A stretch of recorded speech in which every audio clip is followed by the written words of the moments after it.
Halo, shalom semua. Hari ini saya mau sharingkan tentang rapture. Jadi ya, ada pertanyaan ya, rapture itu ada atau tidak, dan kapan waktunya? Sebelum masa kesusahan kah? Di tengah masa kesusahan kah? Atau sesudah masa kesusahan? Jadi saudara di luar sana ya banyak ya pengajaran dan banyak pemahaman ya tentang rapture ya.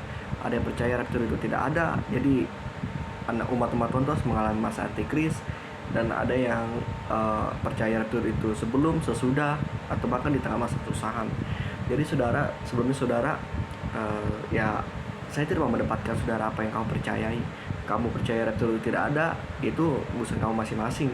Jadi saudara, saya tidak mau mendebat saudara soal firman Tuhan ya, karena saudara kalau berdebat hanya soal pembenaran diri saja saudara, dan tidak ada buah yang dihasilkan saudara, hanya buang waktu dan buang energi saja saudara. Jadi ya, saya tidak mau mendebatkan saudara, apa yang kau percaya ya silakan gitu kan ya, karena keselamatan masing-masing saudara. Tapi kalau saya pribadi saudara, saya itu percaya rapture itu ada saudara, dan kapan waktunya saya yakin percaya itu sebelum masa kesusahan saudara. Jadi kalau orang bilang tuh pre-tribulation ya, jadi sebelum masa kesusahan saudara. Jadi ya, sedikit cerita saudara ke belakang ya. Sebelumnya saya itu tidak tahu tentang rapture saudara, pengangkatan. Jadi ya, jadi memang dulu tuh di gereja saya yang lama, memang saat doa pulang berkat ya pendeta ini sering ngomong gitu, doa berkat, dan saat kau datang 2 kali kami semua terangkat. Ya jadi ya saya tidak tahu saudara itu apa ya, tentang apa gitu kan. Sampai akhirnya ya pertama kali saya berjumpa dengan Roh Kudus ya, di situ bagaimana saya dapat penglihatan tentang akhir zaman, dan itu saya dapat penglihatan ya orang-orang tuh terangkat saudara, termasuk saya gitu kan. Itu ya awal saya mengenal itu saudara. Jadi saya yakin percaya saudara. Jadi ada upah untuk orang benar ya. Jadi apa yang kita perjuangkan di bumi ini, iman kita dan roh kita hidup secara pimpin oleh Roh Kudus, kita menjaga paket pesta kita, itu ada upahnya saudara. Jadi saya yakin percaya saudara, untuk orang yang hidup benar dan hidup dengan penuh Roh Kudus, itu ada upahnya saudara. Akan ada perbedaan lah ya kan, perbedaan antara kambing dan domba, lalang dan gandum, pokoknya banyak saudara. Bagaimana kita menggambarkan banyak perbedaan saudara. Dan saya kan percaya saudara, orang-orang yang hidup dalam yang Roh Kudusnya hidup ya berapi-api, yang orang yang dipenuhi Roh Kudus, itu tidak akan ditimpa murka sama Tuhan saudara. Nah, jadi kita tahu saudara tentang rapture ya, banyak saudara ayat-ayat yang menyinggung tentang rapture ya. Dari perjanjian lama itu seperti Henok, Elia ya kan, bagaimana mereka ini orangnya terangkat saudara. Jadi rapture itu saudara memang sudah disinggung di awal-awal Alkitab gitu kan. Bahkan di kitab buku Henok ya, kalau saudara pernah baca, di situ pun disinggung saudara tentang Tuhan itu datang dengan beribu malaikatnya dan saut awan. Dan bahkan ya di Yudas pun disinggung juga saudara, kitab Henok itu ya kan ya, bagaimana Henok itu menggambarkan tentang kedatangan Tuhan. Dan ini saudara, kedatangan Tuhan itu bagi saya ada dua saudara. Jadi ya, kedatangan yang di awan-awan dan second coming, Tuhan Yesus tuh menapakkan kaki di muka bumi.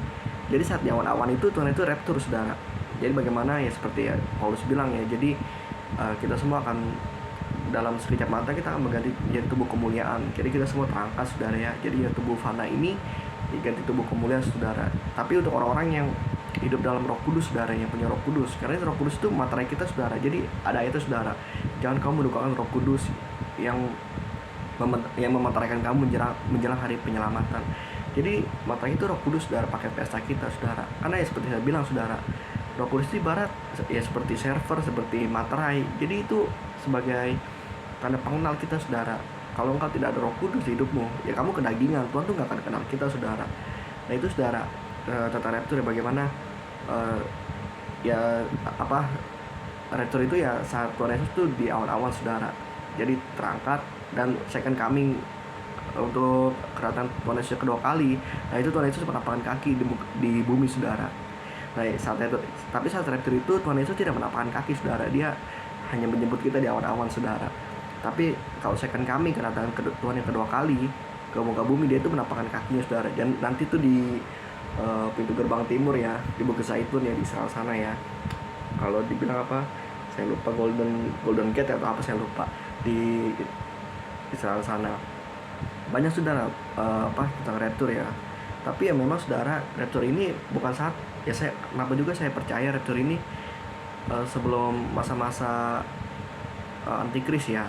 Jadi saudara, saya akan percaya saudara karena masa antikris itu saudara adalah masa yang gelap saudara. Bagaimana iblis itu berkuasa saudara seluruh bumi ya. Jadi masa-masa yang gelap ya, makanya saudara jadi ada satu ayat ya, satu pasal saya baca ya, di 2 Tesalonika 2 pasal 2 ayat 1 sampai 6 ya. Di situ bagaimana ya, nanti saudara bacalah 2 Tesalonika 2 ayat 1 sampai 6 ya. Jadi bagaimana di sini dijelaskan tentang kedatangan Tuhan ya. Jadi bagaimana nanti ada si antikris ya kan. Sebelum antikris datang tuh ada kayak muta segala macam. Tapi itu sebelum antikris datang tuh ada yang menahannya saudara.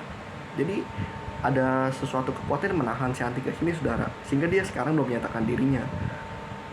Dan saya akan percaya saudara, yang menahan itu ya anak-anak Tuhan saudara, anak-anak Tuhan, Roh Kudus tuh.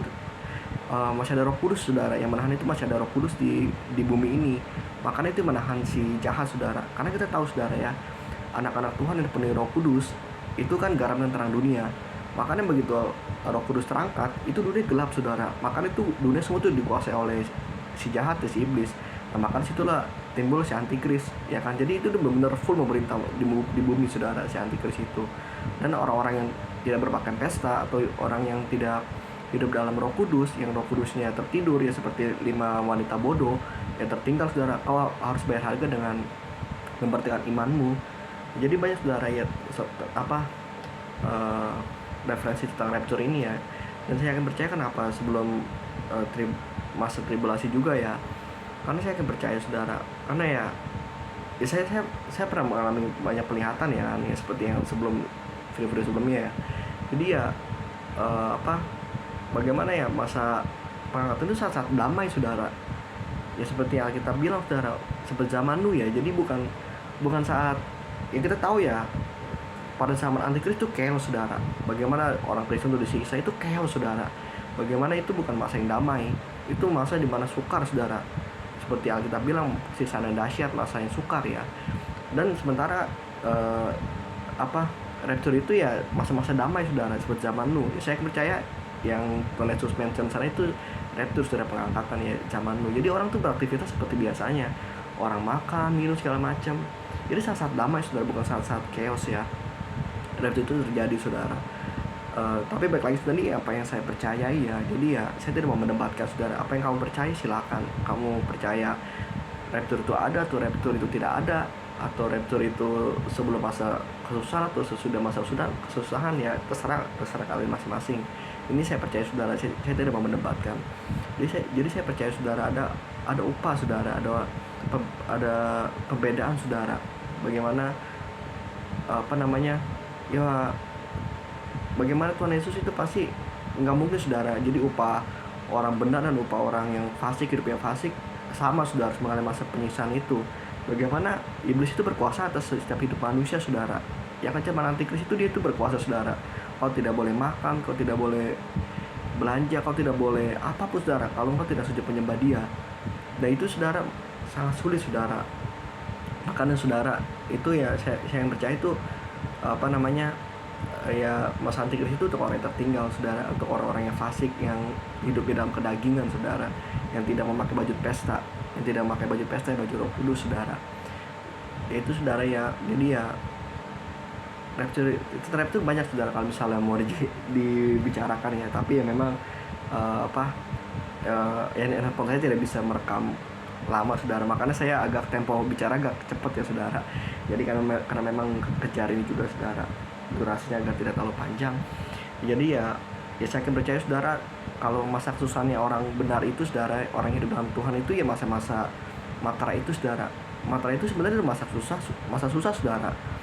Bagaimana itu penyaringan saudara. Ini yang saya percaya saudara ya. Baik lagi saudara, ini yang saya percayai loh.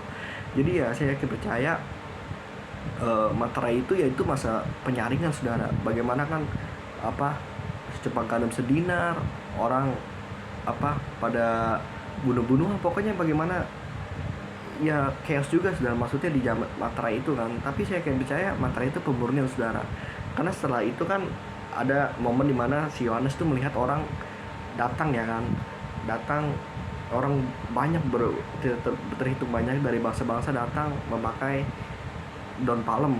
Di daun palem ya kan digambarkan seperti menyambut Tuhan ya waktu Tuhan Yesus datang ke Yerusalem dengan keledai ya, bagaimana orang itu membawa daun palem ya, yaitu seperti menggambarkan orang-orang yang menyambut kedatangan Tuhan saudara, orang-orang yang hidup dalam Roh Kudus, pakaian pesta saudara ya. Jadi banyak saudara kalau bicara soal rapture ya kan. Jadi ya bagaimana Tuhan Yesus pun bahkan pernah mention ya, orang yang di ladang akan diangkat satu, diranjang ya kan, akan diangkat satu, yang ditinggal satu saudara. Itu ke bagaimana? Itu kemana saudara kalau bukan tidak rapture ya. Makanya ya itu saudara ya, itu ya banyak lah dari yang Alkitab, dari yang penglihatan, bahkan dari orang-orang ya seluruh dunia pun ya mendapatkan hal sama tetap rapture gitu kan. Karena ya saya percaya diilhamkan oleh satu roh, yaitu Roh Kudus saudara. Makanya sama saudara, semuanya saudara klop gitu kan. Yaitu saudara ya. Jadi ya saya tidak mau mendebatkan saudara, apalagi ya soal vaksin gitu kan. Kau kalau nggak divaksin atau udah divaksin kau tidak akan terangkat gitu kan. Ya sekali lagi saudara, kita tidak boleh menjadi batu sandungan dan membuat mental anak-anak Tuhan, iman anak Tuhan pun ngedon gitu kan. Kita ya harus nge-push dia. Memang ya saudara,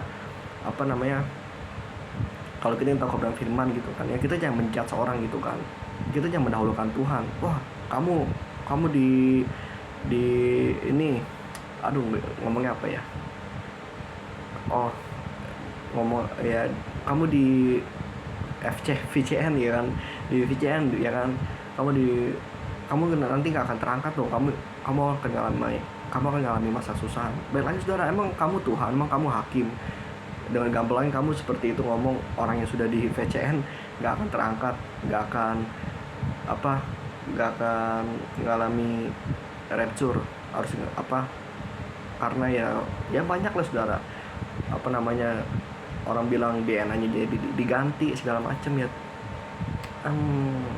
Makanya saudara ya, saya sih jujur memang saya sih udah stop gitu kan nonton berita gitu kan, nonton berita-berita yang gitu, karena memang teknologi ini ya memang baik untuk menjangkau banyak jiwa, tapi ya memang penyesatan dan pengajaran yang ya banyak lah pokoknya saudara, dari medsos juga, dari teknologi ini juga saudara. Makanya kita harus bijak saudara, kita harus uji segala sesuatu, kita harus tanya Roh Kudus ya kan.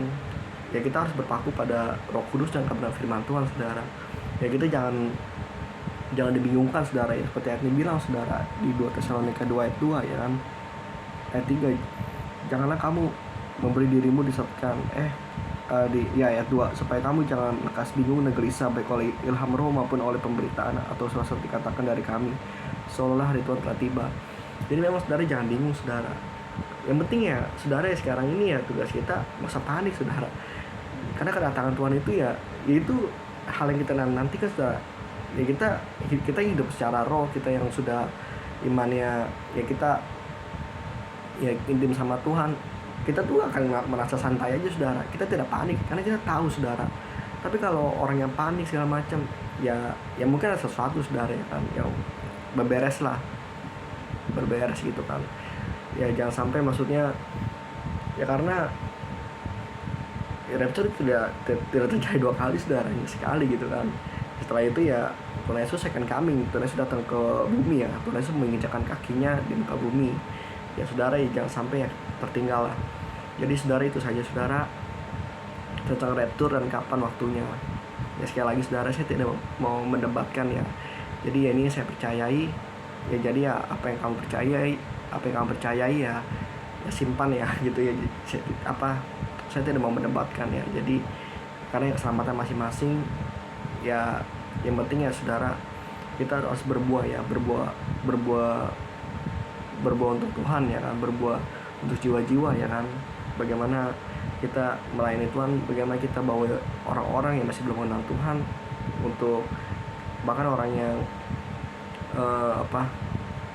masih suam-suam kuku ya kan ya, kita masih berjuang saudara di muka bumi ini ya. Karena peperangan kita itu bukan soal dengan diri kita sendiri, daging, tapi dengan terlalu jahat juga penghuni-penghuni di udara, ya kan. Makanya kita harus tetap ya berjaga-jaga, waspada, saudara, karena kedatangan Tuhan itu memang seperti pencuri, saudara. Engkau tidak tahu saudara waktunya. Jadi itu saja saudara tentang rapture. Ya, Tuhan Yesus memberkati.